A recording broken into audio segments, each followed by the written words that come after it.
सेनापति मंगल हुए अंगारक दोष से मुक्त।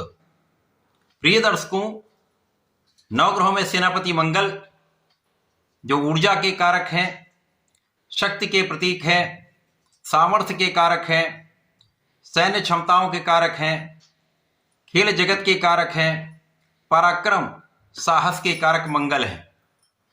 इसी प्रकार से भाई और रक्त के कारक भी मंगल है। प्रिय दर्शकों, सेनापति मंगल 2 अप्रैल को अपनी राशि का परिवर्तन करने जा रहे हैं। मीन राशि में इनका प्रवेश होने वाला है। चूंकि मीन राशि गुरुदेव बृहस्पति की राशि है, गुरुदेव बृहस्पति की राशि में ये मित्रवत भाव में होते हुए अति बलवान होंगे तथा यहां पर इनका परिवर्तन इनको अंगारक दोष से मुक्त कर देगा। राहु के प्रभाव से ये मुक्त हो जाएंगे, जिसके कारण अपना संपूर्ण प्रभाव प्रदान कर पाएंगे तथा मित्र की राशि में होकर बलवान भी होंगे तथा गुरुदेव बृहस्पति के साथ विशेष योग भी बनेगा, जिसका प्रभाव समस्त राशि के जातकों को सकारात्मक रूप से प्राप्त होने वाला है। जय श्री गणेश। नमस्कार, मैं आचार्य संजय द्विवेदी। मेरे समस्त प्रबुद्ध दर्शकों का मेरे चैनल पे हार्दिक स्वागत है। प्रिय दर्शकों, आज मैं वृषभ राशि के लिए सेनापति मंगल के इस राशि परिवर्तन का, इस परिवर्तन से जो योग बन रहा है उस योग का किस प्रकार का लाभ आपको प्राप्त होने वाला है, इस समय में आपके किन भाव की प्रबलता आपको प्राप्त होगी अथवा कहीं पर कुछ अवरोध या समस्या तो उसका क्या निराकरण, संपूर्ण विश्लेषण मैं पूर्ण तर्क के साथ करने जा रहा हूं। प्रिय दर्शकों, इस राशिफल को आप अपने लग्न तथा राशि दोनों के अनुसार देख सकते हैं। वृषभ राशि शुक्राचार्य की राशि है। शुक्र और मंगल का समभाव है। वर्तमान समय में यहां पर तात्कालिक मैत्री का भाव बन रहा है, जिसके कारण मित्रवत भाव यहां पर बनने वाला है। मंगल का जब ये परिवर्तन मीन राशि में होगा, वहां पर पहले से ही शनिदेव का गोचर चल रहा होगा और वहां पर सूर्यदेव भी होंगे। इस प्रकार से त्रिग्रही योग का निर्माण हो रहा है, जिस पर गुरु के साथ चतुर्दशम का संबंध कुछ विशिष्ट तथा बड़े लाभ की प्राप्ति अवश्य कराएगा। वृषभ राशि के लिए ये परिवर्तन आपके एकादश भाव में हो रहा है। कुंडली का एकादश भाव एकमात्र ऐसा भाव जहां पर समस्त ग्रह अच्छा प्रभाव देते हैं और वृषभ राशि के लिए मंगल आपके द्वादश के स्वामी तथा आपके सप्तम के स्वामी। लाभ भाव में इनका होना कुछ विशेष स्थिति इसलिए बनाएगा क्योंकि यहां पर आपकी यात्राओं से विशेष लाभ आपको प्राप्त होगा।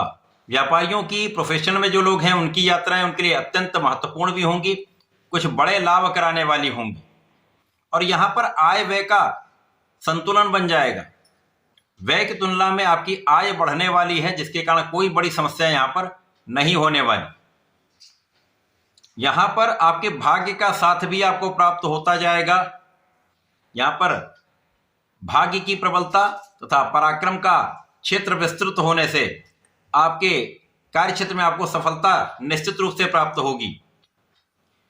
अभी जो मंगल का गोचर था आपके दशम भाव में था, जहां पर ये राहु से बाधित थे, अंगारक दोष बना हुआ था, कार्य क्षेत्र में कहीं ना कहीं कुछ उतार चढ़ाव अथवा विवाद की स्थिति बनी हुई थी। अब मंगल मुक्त होकर आपके एकादश भाव में होकर आपके ज्ञान को प्रबल करेंगे।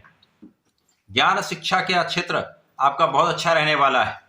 विद्यार्थियों के लिए सकारात्मक समय है, जब आप अपनी ऊर्जा का सकारात्मक उपयोग अपने ज्ञान के क्षेत्र को बढ़ाने में कर सकते हैं।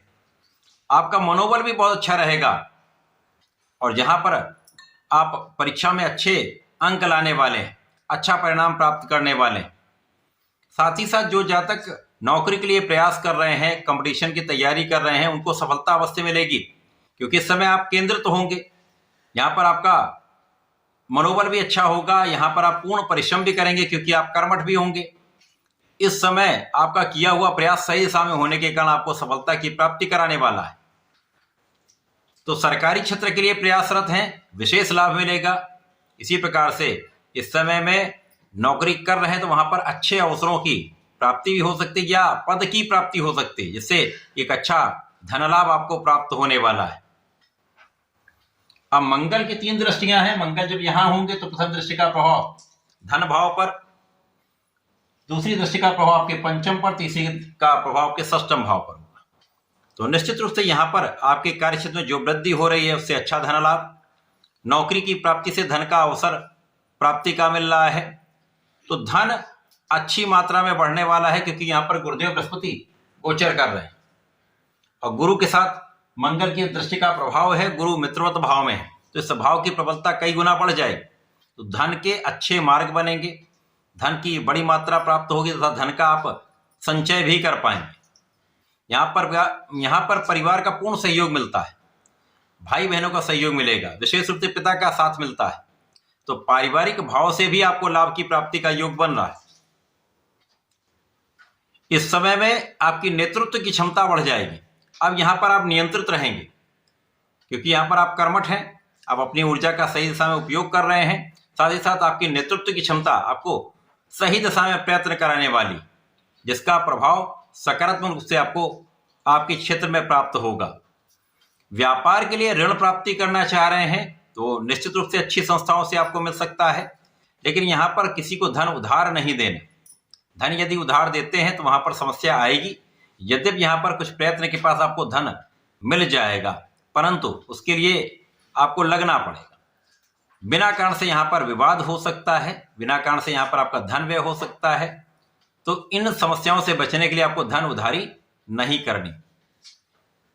इसी प्रकार से इस समय में शत्रुओं पर नियंत्रण होगा, आपके रोगों पर आपका नियंत्रण होगा, और जब आपके रोगों पर नियंत्रण होता तो आप स्वस्थ होते हैं, और स्वस्थ व्यक्ति अपना संपूर्ण प्रयास कर पाता है। सही दिशा में किया हुआ प्रयत्न आपको संपूर्ण लाभ भी प्राप्त कराता है। तो ये समय आपके लिए अत्यंत अनुकूल हो रहा है। इस समय में जीवन साथी का साथ भी प्राप्त होता है, जीवन साथी से लाभ की प्राप्ति भी होती है, और यदि आप साझेदारी में कुछ कार्य कर रहे हैं तो वहां पर विशेष रूप से लाभ वृद्धि का अवसर मिलेगा, धन वृद्धि का अवसर मिलेगा। यहां जो लोग विदेश में रहकर कार्य कर रहे हैं या विदेश से संबंधित होकर कार्य कर रहे हैं, वहां पर भी आपका अच्छा लाभ आपको प्राप्त होता दिख रहा है। वहां पर भी आपके पद में वृद्धि होने का योग दिख रहा है, या विशेष रूप से धन वृद्धि का योग बन रहा है। मंगल का ये परिवर्तन आपको ज्ञान के क्षेत्र में भी अच्छा लाभ देगा, धन के क्षेत्र में भी अच्छा लाभ देगा, तथा इस समय श्रेष्ठ संतान प्राप्ति का योग भी बन रहा है। तो ये समय आपके लिए बहुत अच्छा प्रभाव देने वाला है, समस्याओं को कम करने वाला है। जो आपके विवाद हो रहे थे उनमें कमी आएगी, आपका क्रोध नियंत्रित होगा, और जब आपका क्रोध नियंत्रित होता तो आप अपनी ऊर्जा को सही दिशा में लगा पाएंगे। तो ये समय अच्छा है, इसका उपयोग करने के लिए आपको नियमित रूप से भगवान भोलेनाथ की आराधना करनी चाहिए, नमः शिवाय पंचाक्षर मंत्र का जप करना चाहिए, तथा प्रत्येक मंगलवार और शनिवार को यदि हनुमानाष्टक और बजरंग बाण का पाठ एक एक बार कर लेते हैं तो विशेष लाभ आपको प्राप्त होंगे। इस समय का संपूर्ण उपयोग आप कर पाएंगे। तो ऐसा करके इसका लाभ लें। धन्यवाद, नमस्कार।